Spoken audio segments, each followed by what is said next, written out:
আজকে বাংলাদেশ সনাতন party BSP Dhaka বিভাগীয় মত বিনিময় সভায় সম্মানিত প্রধান অতিথি,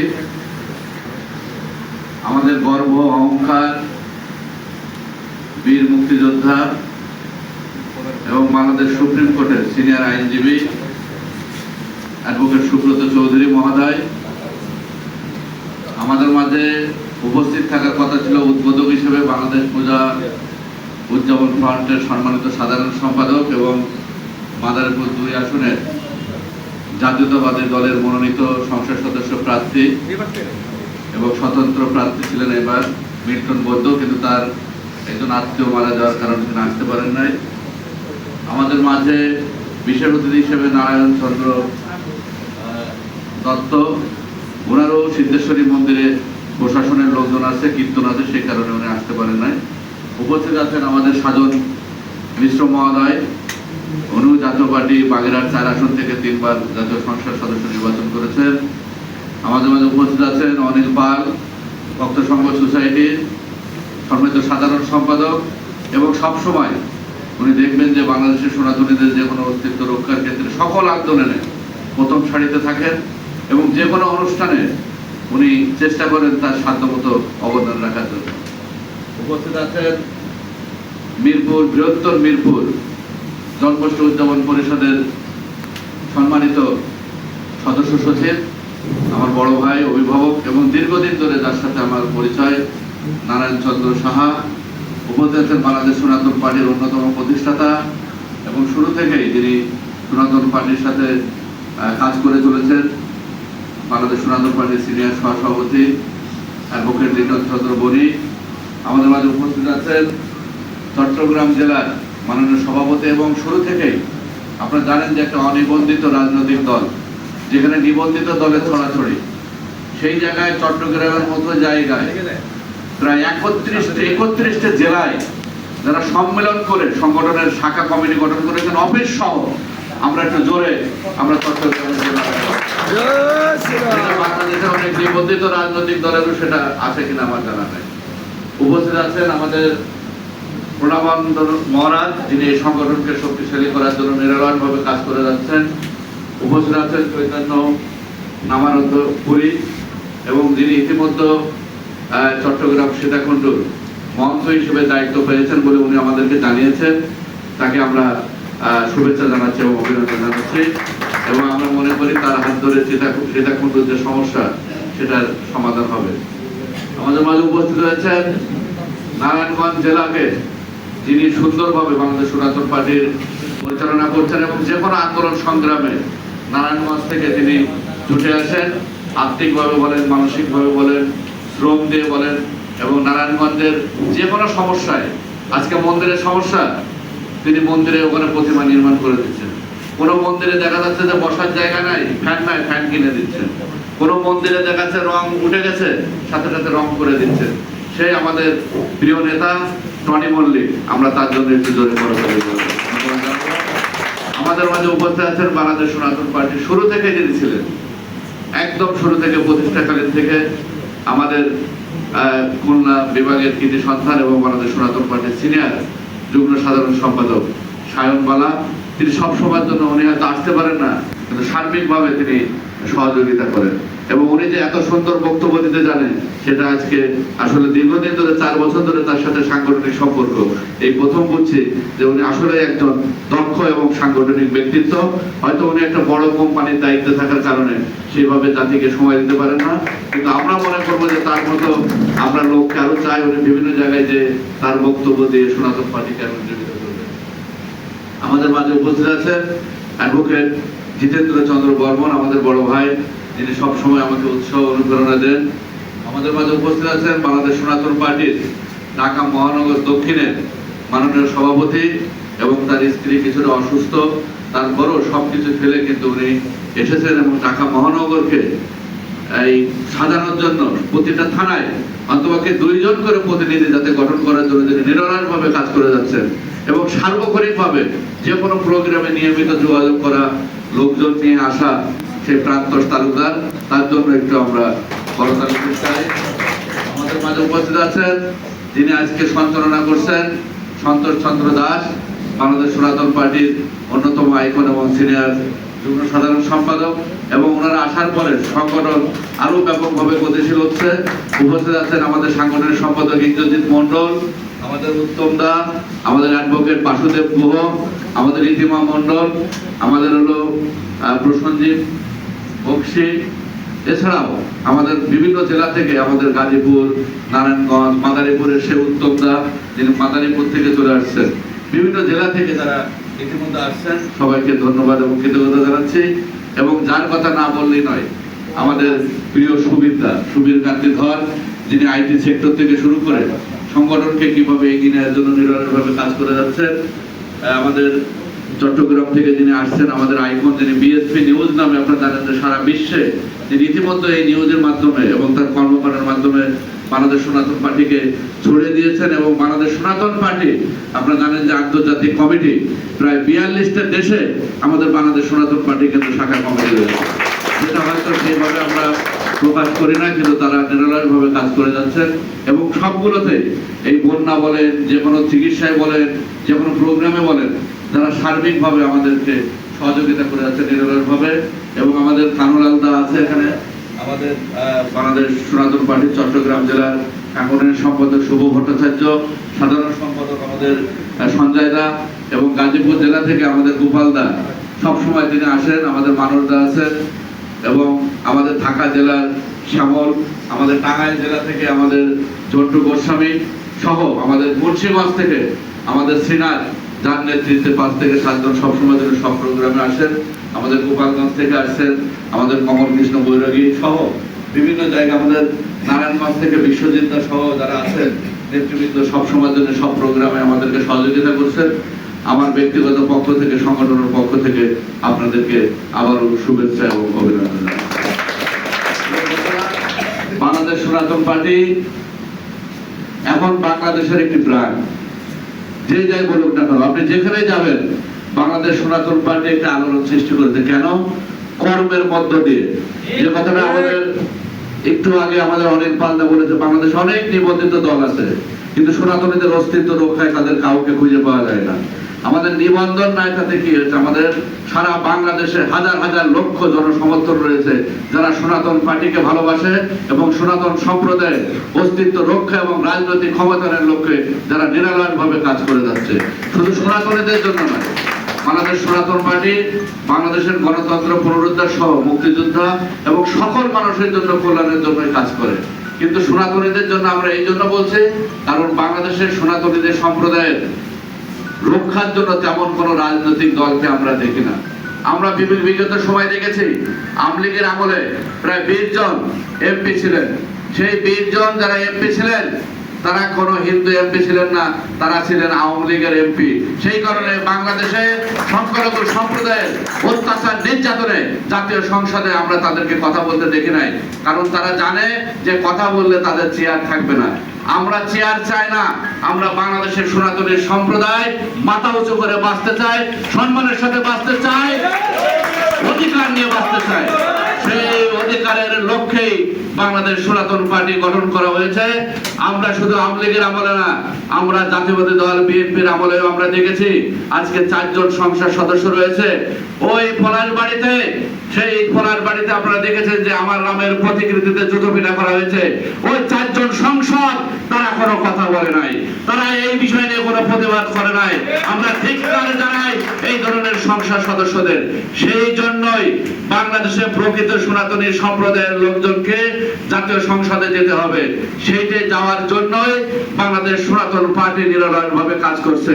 এখানে আমাদের অ্যাডভোকেট সুব্রত দা আছে, আমরা তাকে অনুরোধ করব, আসুন আপনার নেতৃত্বে যারা অসাম্প্রদায়িক চেতনায় বিশ্বাসী, যারা মুক্তিযুদ্ধের চেতনায় বিশ্বাসী, যারা মানবিক বাংলাদেশে বিশ্বাসী, যারা উন্নত সমৃদ্ধ বাংলাদেশ করতে চায়, যারা দেশপ্রেমের বাংলাদেশ করতে চায়, তাদেরকে নিয়ে একটা জোট গঠন করেন এবং তাদেরকে নিয়ে আগামী দিনে জাতীয় সংসদে যদি আমরা যেতে পারি, নতুন বাংলাদেশ আমরা বিনির্মাণ করতে পারবো বলে আমরা বিশ্বাস করি। বন্ধুরা আমার, আজকে আমরা কি বাংলাদেশ দেখলাম?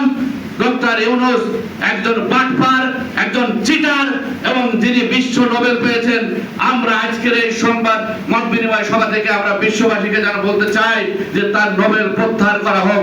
তিনি শান্তিতে নোবেল পেয়েছেন, কিন্তু বাংলাদেশে অশান্তির বীজ তিনি বপন করে গেছেন, এবং এই তার সময়ে বাংলাদেশের সংখ্যালঘুরা সব থেকে বেশি নির্যাতিত, নিপীড়নের শিকার হয়েছে।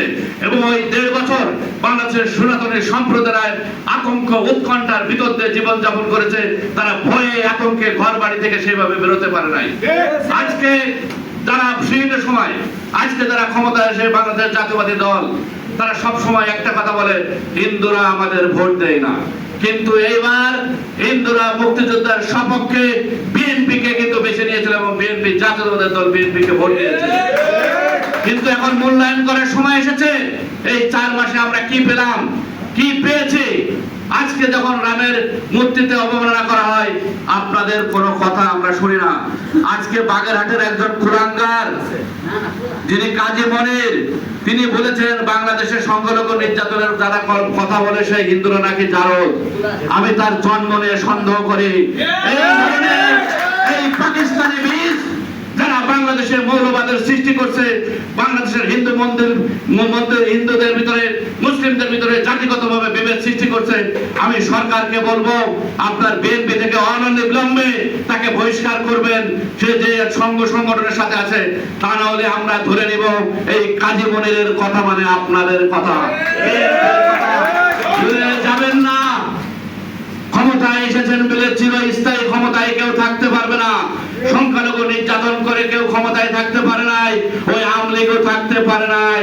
আমাদের সাধন মিশ্র আপনারা জানেন, এই হরিজন পল্লীতে এই আওয়ামী লীগের আমলে তাদের বড় বড় নেতারা সেটা দখল করে নিয়েছিল। আমরা সেটা উদ্ধার করেছি, এবং সেই সময় বলেছে যে যারা এই সংখ্যালঘু সম্প্রদায় যাবে অত্যাচার নির্যাতন করছে, তারা বাংলাদেশ থেকে পালানোর পথ খুঁজে পাবে না, এবং তাদেরকে পলাতে হয়েছে। যারা ক্ষমতার অপব্যবহার করবে তারা কেউ টিকতে পারবে না।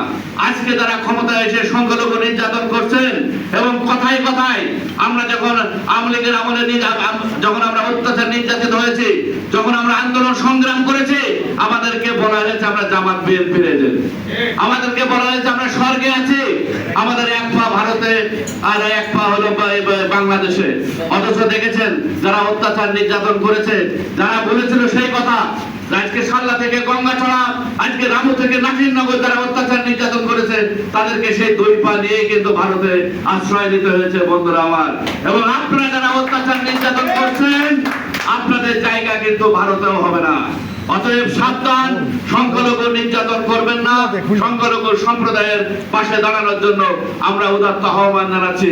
সনাতনী সম্প্রদায়কে পরীক্ষা দেওয়ার কিছু নাই। তারা সবসময় জন্য মুক্তিযুদ্ধের পক্ষে ছিল, দেশের পক্ষে ছিল। ব্রিটিশ বিরোধী আন্দোলনে এই মাস্টারদা সূর্য সেন, বাদল দীনেশ, তারা তাজা রক্ত দিয়ে ওই ব্রিটিশদের বিতরণ করে ভারতবর্ষকে মুক্ত করেছে বন্ধুরা আমার। আমাদের পরীক্ষা দেওয়ার কিছু নাই। 1947 সালে দেশভাগের সময় আমার পূর্বসূরীরা এই দেশভাগের পক্ষেই কিন্তু ছিল। পরবর্তীতে তাদেরকে আপনারা বিতরণ করেছেন। 1971 সালে মুক্তিযুদ্ধের সময় আমরা মুক্তিযুদ্ধ করেছি, সনাতনী সম্প্রদায়ের ভিতরে একজন রাজাকার ছিল না। বেঈমান নয়, বঙ্গবন্ধু হত্যায় একজন সনাতনী জড়িত নাই, জিয়াউর রহমান হত্যায় একজন সনাতনী জড়িত নাই। অতএব সনাতনীদেরকে দেশপ্রেমের পরীক্ষা দেওয়ার কিছু নাই। আমরা জাতীয়তাবাদী দল বিএনপিকে ভোট দিয়েছি, আপনারা আমাদেরকে দেশপ্রেম শিখাতে আসবেন না। আমরা দেশপ্রেম, দেশকে ভালোবাসি বিদায় আমার পূর্বসূরি, আমার অনেকেই অত্যাচার নির্যাতন হয়েও এই দেশকে আমরা আঁকড়ে আছি, কারণ আমরা দেশকে ভালোবাসি। আমরা দেশের স্বাধীনতা সার্বভৌমত্বে বিশ্বাস করি, এই জন্য আমরা জাতীয়তাবাদী দলকে ভোট দিয়েছি। এবার আপনাদের পরীক্ষা। আপনারা এতদিন বলেছেন হিন্দুরা ভোট দেয় না, ওদের সম্পত্তি দখল নেই, ওদের অত্যাচার হলেও আমাদের কিছু করার নাই। এবার বাংলাদেশের সনাতনী সম্প্রদায় আপনাদের ভোট দিয়ে নির্বাচন করেছে। আপনারা ক্ষমতায় এসেছেন, আমাদের দেখভালের দায়িত্ব, নিরাপত্তার দায়িত্ব, সকল ক্ষেত্রে সমান সুযোগ সুবিধা দেওয়ার দায়িত্ব আপনাদের। আর যদি সেখানে ব্যর্থ হন, আগামী নির্বাচনে সনাতনী সম্প্রদায় ঐক্যবদ্ধভাবে সেটার জবাব দেবে বন্ধুরা। প্রিয় ভাই নারায়ণ চন্দ্র সাহা উনি বলেছেন ওনার আসনে প্রধানমন্ত্রী 6 কোটি টাকা দিয়েছেন। উনি প্রধানমন্ত্রী তো শুধু ওই আসনের নয়, সারা বাংলাদেশের প্রধানমন্ত্রী উনি। সকল মন্দিরে সেই অনুদান আমরা দেখতে চাই। শুধু ওনার আসনে জেতার জন্য 6 কোটি টাকা নয়, সারা বাংলাদেশে সেটা আমরা দেখতে চাই। আমরা শুধু মঠ মন্দির নয়, আমরা মঠ মন্দিরের অনুদান চাই না, আমরা ভিক্ষা চাই না, আমরা সনাতনীদের নিরাপত্তা চাই, আমরা সনাতনীরা মাথা উঁচু করে বাঁচতে চাই, আমরা আমাদের অধিকার চাই। আজকে হিন্দু হলেই তাকে চাকরিচ্যুত করা হচ্ছে, হিন্দু হলেই চাকরিতে নিয়োগ দেওয়া হচ্ছে না। আপনার সুযোগ রয়েছে প্রধানমন্ত্রীর কাছে যাওয়ার, আপনার আসনের এমপি আপনি এই বিষয়গুলো তুলে ধরবেন। আপনার পাশে আমরা আছি। সনাতনী হিসেবে আমি জানি আপনি একজন সুন্দর মানুষ এবং স্পষ্ট কথা বলেন। আশা করি প্রধানমন্ত্রীর কাছে আপনি সেই বিষয়টা তুলে ধরবেন। আমাদের সুযোগ থাকলে মাননীয় প্রধানমন্ত্রীর কাছে আমরা সেটা তুলে ধরবো। বাংলাদেশ সনাতন পার্টি কোন দলের লেজুর ভিত্তি করে না। আওয়ামী লীগের আমলে 2022 সালে সনাতন পার্টি গঠন হয়েছে। সব থেকে বেশি সরব ছিলাম আমরা। এখনো আপনারা দেখেছেন সব জায়গায় বাংলাদেশ সনাতন পার্টির নেতৃত্বে যেখানে সংগঠন হচ্ছে, যেখানে আন্দোলন হচ্ছে, সেখানে সনাতন পার্টি প্রতিনিধিত্ব করছে। আগামী দিনে বাংলাদেশ সনাতন পার্টি নিবন্ধন হলে আমি বিশ্বাস করি বাংলাদেশের সনাতন পার্টি নিবন্ধন হলে জাতীয় সংসদে এই সনাতন পার্টি যেদিন যেতে পারবে, বাংলাদেশের সংখ্যালঘু সম্প্রদায়ের অত্যাচার, নির্যাতন, নিপীড়ন বন্ধ হবে এবং প্রকৃত অধিকার আমরা ফিরে পাবো বন্ধুরা। এই জন্য বাংলাদেশ সনাতন পার্টিকে শক্তিশালী করতে হবে বন্ধুরা আমার। আমি আর বেশি বক্তব্য রাখতে চাই না। আপনারা শুধু বলতে চাই যে পলাশবাড়িতে যে রাম মূর্তি নির্মাণ হচ্ছে, সেই রাম মূর্তি যেন চলমান থাকে। আপনারা বলবেন বাংলাদেশ সবার, এই স্লোগান দিয়ে আপনারা এসেছেন। আপনারা বলেছেন মাননীয় প্রধানমন্ত্রী যে বাংলাদেশ নৃগোষ্ঠী, হিন্দু, মুসলিম, বৌদ্ধ সবার বাংলাদেশ। তাহলে সবার বাংলাদেশ হলে আমার রাম মূর্তি কার্যক্রম কেন স্থগিত হলো, সেটা আমি মাননীয় প্রধানমন্ত্রীর কাছে আমার প্রশ্ন। যদি সবার বাংলাদেশ হয় তাহলে আমার গ্রামের প্রতিমা যারা অবমাননা করা হয়েছে তাদের বিরুদ্ধে এখনো কেন তদন্ত কমিটি গঠন করা হয় নাই? আমরা অনতি বিলম্বে মাননীয় প্রধানমন্ত্রী এবং স্বরাষ্ট্রমন্ত্রীকে বলতে চাই আজকের এই সভা থেকে, যারা এই রামের অবমাননা করেছে তাদের বিরুদ্ধে আইনগত পদক্ষেপ নিয়ে তাদের দৃষ্টান্তমূলক শাস্তির আজকের আমরা জোরে দাবি জানাচ্ছি বন্ধুরা আমার। আজকে যে কথাটা বলেছে কাজী মনির যে বাংলাদেশের সংখ্যালঘু নির্যাতন হচ্ছে না, আমি যেটা বলতে চেয়েছি আমার সাজন মিশ্র মহোদয় সেটা বলেছেন। নন্দিতা রায় যাকে বাথরুমের ভিতরে রক্তাক্ত ব্লেড অবস্থায় পাওয়া গেছে, এটা কি সংখ্যালঘু নির্যাতন নয়? অথচ এই জারদ সন্তান আমরা যখন বাংলাদেশ হিন্দু পরিষদ করেছি, বিভিন্ন প্রোগ্রামে এসে যখন আওয়ামী লীগ ক্ষমতায় ছিল তখন সরকারের বিরুদ্ধে কথা বলেছে বাংলাদেশ সংখ্যালঘু নির্যাতন হচ্ছে। ও আওয়ামী লীগের আমলে সংখ্যালঘু নির্যাতন হলে বলা যাবে, বিএনপির আমলে সংখ্যালঘু নির্যাতন হবে বলা যাবে না। এই মানসিকতার পরিবর্তন ঘটাতে হবে। আমরা এটা দেখি, প্রায় দেখি যখন আওয়ামী লীগের আমলে যখন আমরা আন্দোলন সংগ্রাম করেছি, এই বিএনপির বন্ধুরা আমাদেরকে বোঝে খুব ভালো করেন, আন্দোলন করেন, খুব ভালো করতেছেন। যখন ক্ষমতায় আসছে বলা হচ্ছে যে আপনারা ফ্যাসিস্ট, আপনারা রয়্যাল এজেন্ট, ভারতের এজেন্ট। আরে ভাই, রয়্যাল এজেন্ট কি এত সহজ? সবাইকে রয়্যাল এজেন্ট বানান। রয়্যাল এজেন্ট তারা বানায় যারা পাকিস্তানের এজেন্ট এবং পাকিস্তানের বীজ। এবং 1971 সালে ওই বীজ নয় বাংলাদেশের এই মৌলবাদীরা উদান ঘটায় বাংলাদেশকে ধ্বংস করতে চাচ্ছে। এই কাজী মনির তাদের একজন। আমি সরকারকে অনুরোধ করব, বিএনপিকে অনুরোধ করব, অনতি বিলম্বে এই কাজী মনিরদেরকে বিরুদ্ধে ব্যবস্থা নেবেন। এবং আমি দাদাকে বলবো এই বিষয়টা যেহেতু বিএনপির অনেক নেতৃবৃন্দের সাথে আপনার নিয়মিত যোগাযোগ হয়, এটা আমাদের সনাতনী সম্প্রদায়ের উপরে চরম আঘাত।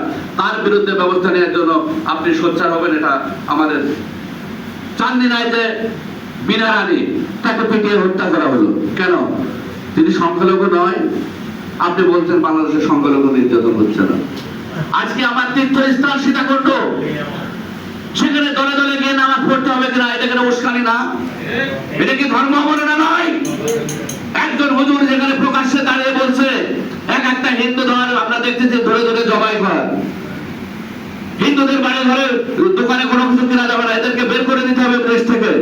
এটা কি ধর্ম অবমাননা নয়? এটা কি রাষ্ট্রদ্রোহিতা নয়?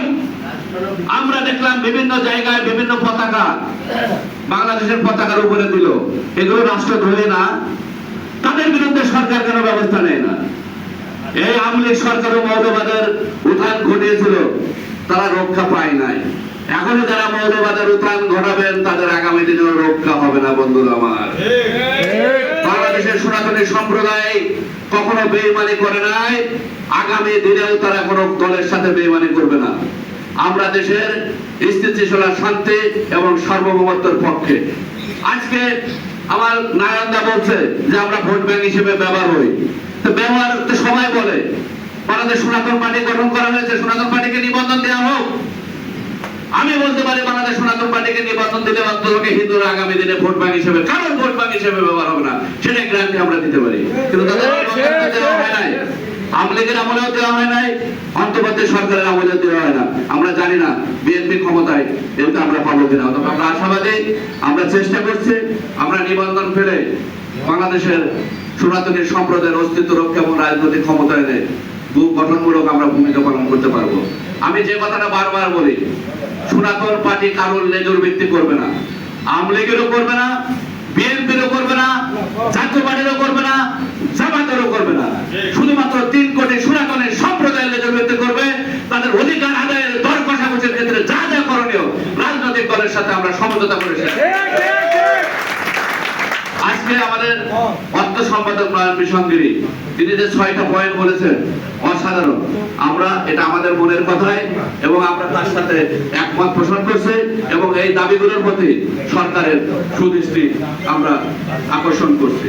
তা বন্ধুরা আমার, আমি আর বক্তব্য দীর্ঘায়িত করতে চাই না। আমি সবাইকে ধন্যবাদ জানিয়ে এবং আগামী 9 অক্টোবর শিল্পকলা একাডেমিতে বাংলাদেশ সনাতন পার্টির শিশু একাডেমিতে 9 অক্টোবর সারাদিন ব্যাপী বাংলাদেশ সনাতন পার্টির যে প্রতিনিধি সম্মেলন, সেই সম্মেলনে আপনাদেরকে সফল করার জন্য এবং সেখানে দুস্থদের মাঝে, দরিদ্রদের মাঝে বস্ত্র বিতরণ সহ গীতা কুইজ এবং সেখানে ম্যাগাজিন, পোস্টার সবকিছু আমরা ইতিমধ্যে গ্রহণ করেছি। আপনারা এখানে যারা আছেন এখন থেকে প্রচার চালাবেন যে আমাদের সেই 9 অক্টোবর বাংলাদেশ সনাতন পার্টির প্রতিনিধি সম্মেলন যাতে সফল। এর মধ্যে যেখানে অন্যায়, অত্যাচার, নির্যাতন হবে সেখানে আমরা রাজপথে থাকবো এবং পাশাপাশি আগামী 25শে সেপ্টেম্বর আমরা ইতিমধ্যে ঘোষণা করেছি বাংলাদেশ সনাতন পার্টিকে শক্তিশালী করার লক্ষ্যে প্রতিটা বিভাগে আমরা সমাবেশ করব, মত বিনিময় সভা করব। ঢাকা দিয়ে শুরু হলো, আমাদের চট্টগ্রামের নেতা আছেন।